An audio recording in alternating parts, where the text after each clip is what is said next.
زنجيرة چالاکیانە بەدەست پشخەری کۆمیتەی ئازادی ئۆجەلان بەڕێوە ئەچێ کە بە بۆنی ساڵوەرگەری 15 شوبات ئەو پلانگیێڕێکە تش بە ڕێبەری گەلان ئەنجام درا. ئەم چالاکیش کە بەیانی ئەنجام ئەدرێ ڕێپێوانێکی جەماوەریە لە جادەی سۆڵەکە بە باخی گشتیە کاژمێر دوونیوی پاشنیوەڕۆیە.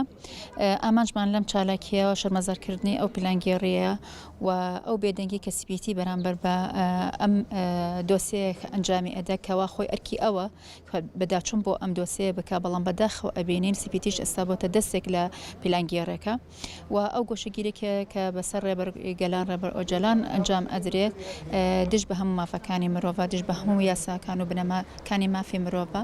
بۆیە ئێمە ئەمڕۆ وەکو کورتی وەکو جەماوەری باشوور خۆمان بە خاوەنددار ئەزانین لە بەرامبەر بەم ڕێبەرە و بۆیە ئێمە ئەم چالاکیە ئەنجام ئەدەین و وەک ئاماژەشم پێکرد بە دەست پێشخەری کۆمیتەی ئازادی ئۆجەلان ئەنجام ئەدرێ.